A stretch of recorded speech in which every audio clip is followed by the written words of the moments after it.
Hey everybody, thanks for watching. Today I'll be assembling the short block for my Jeep. So I've gone ahead and cleaned up the block already. I installed new cam bearings all along the block, and I'm going to be installing this camshaft. If you have a Jeep and you're interested in what cam I'm using, this is it right there, 68232-4, and you can see the cam specs there. This is hydraulic flat tappet camshaft, and I have heard the horror stories with the flat tappet cams wiping out lifters and stuff. It's never happened to me.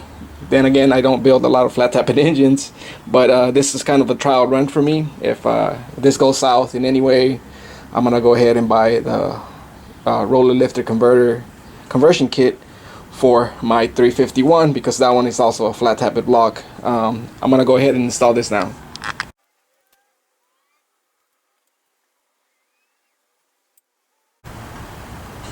You gotta be careful while you do this, guys.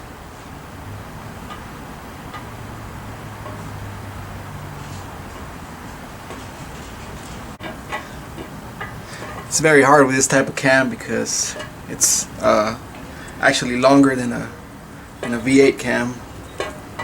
So right here you're dealing with a very long camshaft.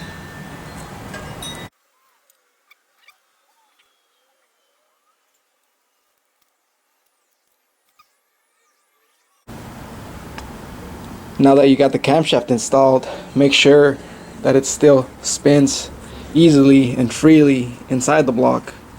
Okay, if you're having problems spinning the camshaft, it means that maybe one of your camshaft bearings was installed incorrectly, or that it's got some type of a defect on it, and you might have to address that. Okay, so half of the main bearings are gonna go in at this point. By the way, if you're assembling an engine and you need something to clean up car parts that doesn't leave a lot of lint, some cheap coffee filters work pretty well for this. I always use this.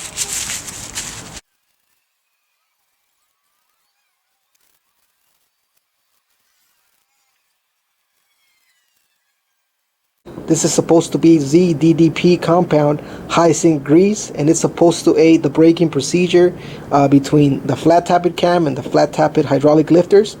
I'm not sure if it works yet, so I can't really recommend this product, but if it works in the future, I'm going to be including a link to where I got this. The reason I'm putting it on now and not when I put in the camshaft is because I didn't want to make a mess everywhere and get it all over the place.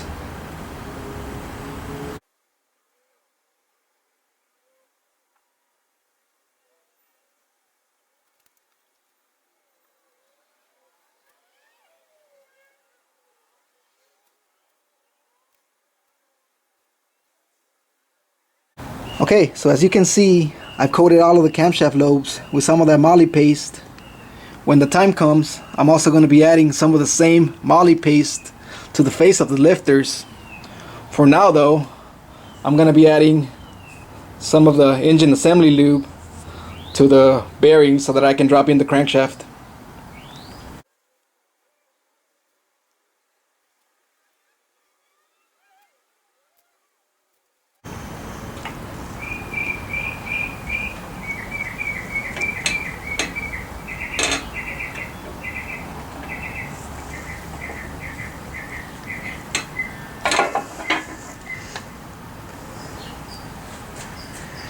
There you go, guys. Okay, so now I'm going to go ahead and torque the main caps to 80 pounds as specified in the manual. I'm going to start at the very center and move my way outwards. One.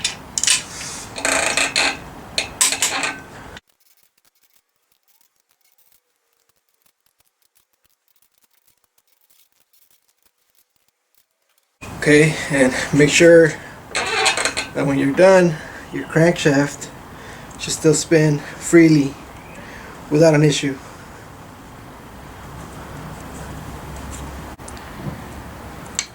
Okay, so I'm getting ready to install the pistons back in the block. I already went ahead and installed a new set of rings, and now I need to coat them in oil to be able to put them back in the block. So to do that, I'm gonna be filling up this container about this much, just enough to cover the rings, and then I'm gonna go ahead and dunk the pistons in there. So I'm gonna be using this here, and I know you guys are thinking wrong oil, this is for a diesel car, but trust me, most diesel cars still use flat tappet cams, so this type of oil usually still has the additives needed and high zinc to protect those flat tappet camshafts.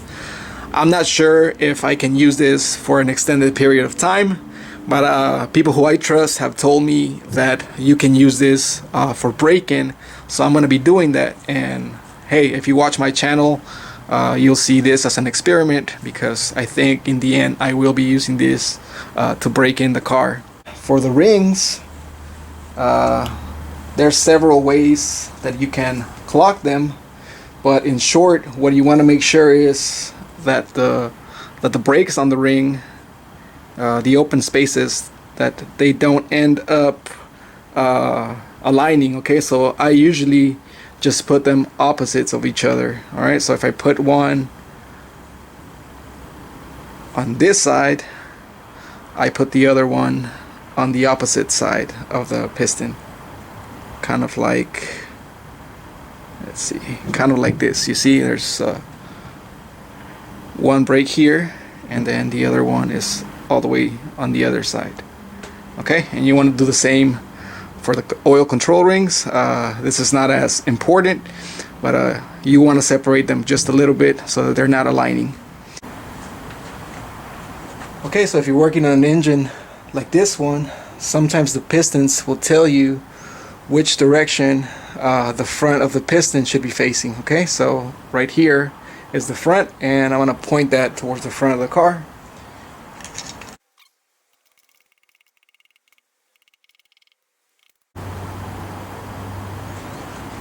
Okay, so you want to make sure each time that you push a piston in that the crankshaft journal is all the way at the bottom.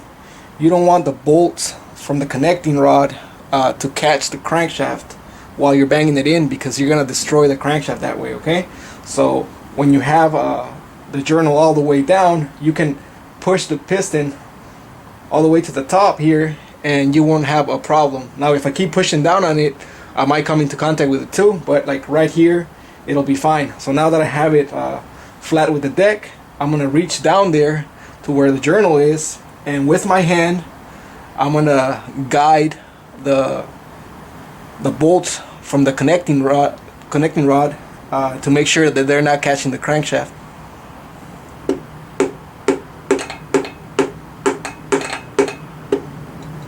Okay, yeah, I can feel them now. You just gotta make sure that they don't catch on the crankshaft.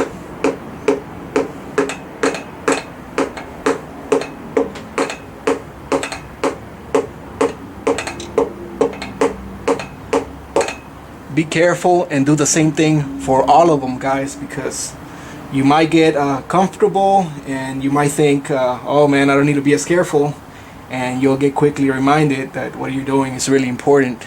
It's happened to me, guys, so I'm telling you for a reason.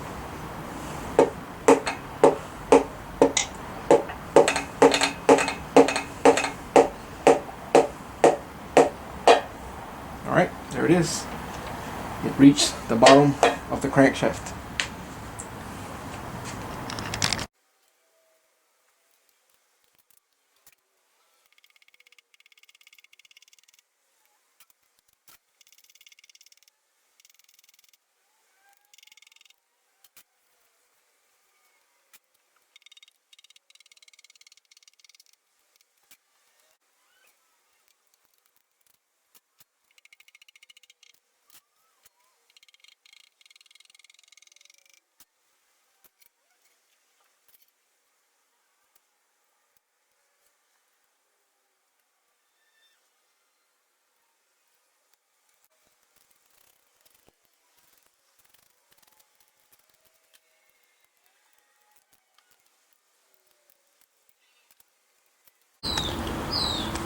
Alright, so I got a lot of stuff done. I have the pistons installed, the crankshaft and the camshaft are in. At this point, I'm going to go ahead and install the timing set. I've been soaking the timing chain in oil for a couple of hours, and I got the camshaft gear here, and this is for the crank. So I want to be putting this on right now.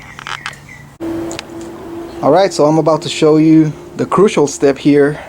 This is going to be the same for most American cars. When you're installing a timing set, they usually have marks on the gears, one on the camshaft gear and another one on the crankshaft gear. You can see them there. I put a mark on them to make it easier for you guys to see it. So the first step is you want to go and put the car on top dead center. So that's the number one cylinder. You want to bring the piston all the way up, and that's going to allow you to basically align those two marks. Okay, so you want to make sure that the two dots are pointing at each other, and once you have it that way, you can just install the chain and be ready to go. Once you got your timing chain installed, you want to make sure that the dots are still pointing at each other, that it didn't move while you were installing the chain. And to double check your work, you're going to go ahead and spin the crankshaft, and this small gear is going to turn 2 times and then align back up with the top gear. Let's see.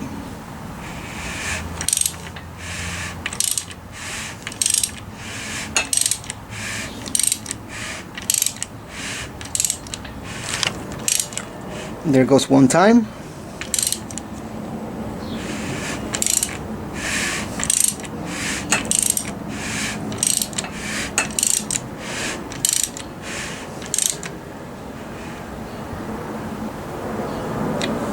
And there it is.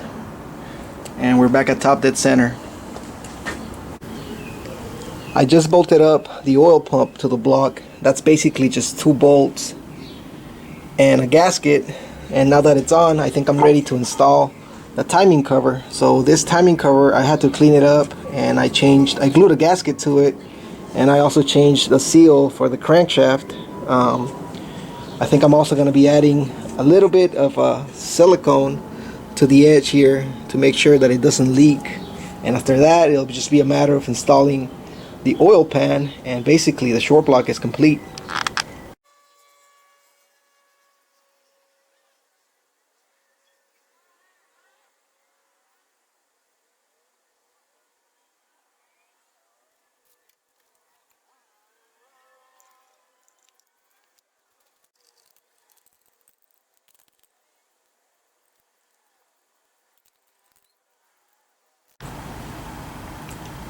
Okay guys, so to end today's video on a high note, I'm gonna go ahead and seal up the short block by installing the oil pan, and I can finally say that I've actually made some progress into getting our Jeep back on the road.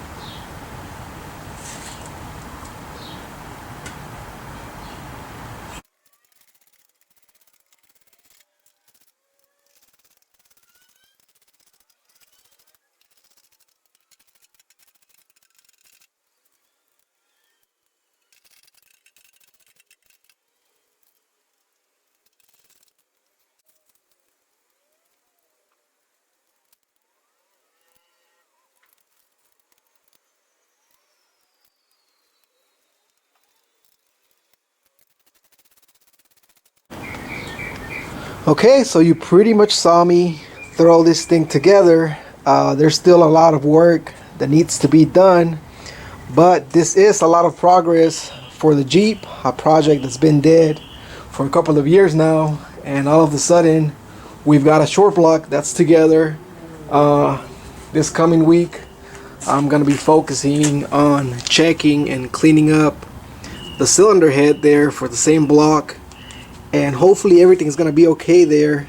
And by the end of the week, I expect to have this bolted on to the engine and all the accessories and stuff ready to go. I'm feeling pretty good, guys, so I hope you guys like this video, and if you would like to see more of this project, please consider subscribing and hitting the like button. Take care, guys.